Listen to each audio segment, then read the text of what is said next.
기도의 씨앗을 심는 시간입니다. 오늘 저와 여러분이 기도를 통해 하나님을 더 가까이 알아가기를 소망합니다. 오늘도 나를 향한 하나님의 따스한 손길을 경험하시길 축복합니다.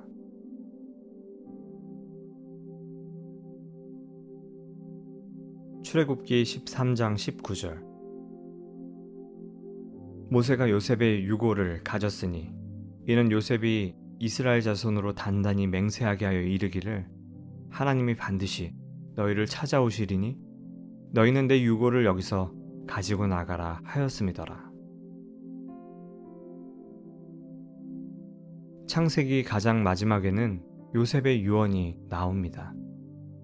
훗날 이스라엘 자손들이 하나님의 인도하심으로 애굽을 떠날 때 자신의 유고를 꼭 가지고 가라는 것입니다.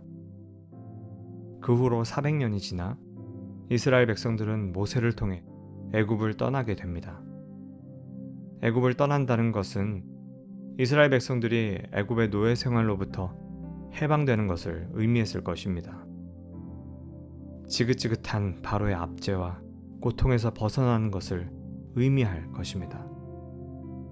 하지만 모세는 이것이 단지 고통에서만 벗어나는 문제가 아니라는 것을 알았습니다.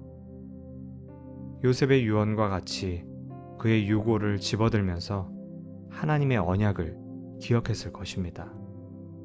그 먼 옛날 하나님께서 아브라함에게 하신 약속, 이삭과 야곱에게 하신 약속, 그리고 요셉에게 하신 약속, 그들에게 땅을 주시고 하나님의 민족을 이루시겠다고 말씀하신 그 약속이 오늘 이 요셉의 유고를 통해 다시 한번 기억되는 순간이었을 것입니다.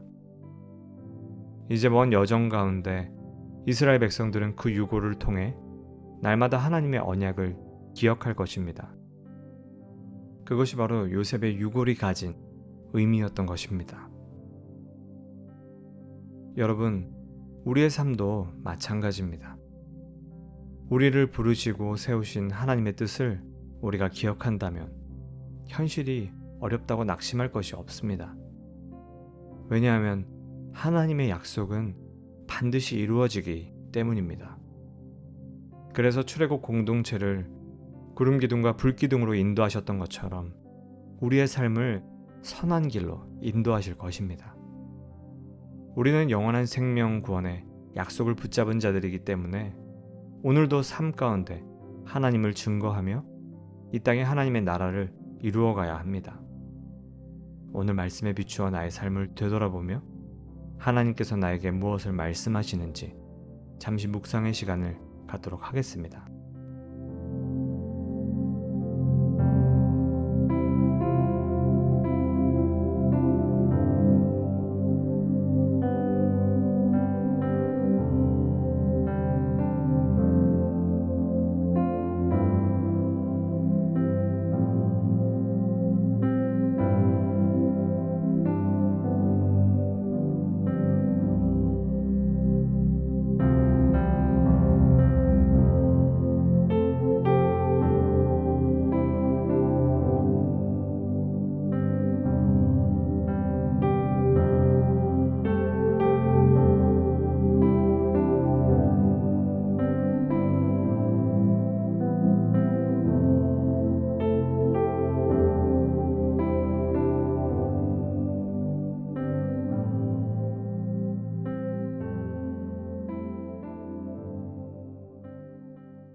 오늘 말씀을 기억하며 이 시간 기도할 때 하나님, 내가 누구인지 잊지 않게 하여 주시옵소서 기도하기를 원합니다. 혹시 요즘 우리의 삶을 미혹하는 것이 있다면 그 단맛에 취해 하나님께서 나에게 허락하신 언약을 잊은 채 살아가는 그 어리석음을 범하지 않게 하소서 기도하겠습니다. 또한 믿음의 동역자들을 위해 기도합니다. 우리가 요셉의 유고를 들고 길을 떠날 수 있는 용기가 있게 하시고 믿음 안에서 서로를 위해 중보하며 신앙의 여정을 함께 걷는 이들이 되게 해달라고 이 시간 함께 마음을 모아 기도하겠습니다.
열방을 위한 기도의 시간입니다. 오늘은 유럽에 위치한 스웨덴을 위해 기도하겠습니다. 이 나라의 전체 기독교 인구는 56%이지만 교인 수가 급격하게 감소하고 있습니다. 대부분이 명목상의 신자이며 정기적으로 예배에 참석하는 비율이 유럽에서 가장 저조한 4에서 8% 정도입니다. 또한 사회의 자유주의와 세속주의의 변화에 동조하여 동성결혼 합법, 차별금지법 등을 반영한 교회 운영 방침을 실시하고 있습니다. 이 시간 함께 기도할 것은 스웨덴에 남아있는 복음주의가 힘을 얻을 수 있게 해달라고 기도하겠습니다. 스웨덴의 선교협의회와 선교단체들, 그리고 신학교가 힘을 모아 어린아이부터 장년에 이르기까지 성경의 진리를 바로 세우고 전파할 수 있는 은혜를 얻게 해달라고 기도하겠습니다. 그래서 다시 한번 스웨덴의 복음의 물결이 회복되도록 함께 기도하겠습니다. 이어서 성령의 인도하심에 따라 개인의 기도를 올려드리며 기도의 씨앗을 마무리하겠습니다.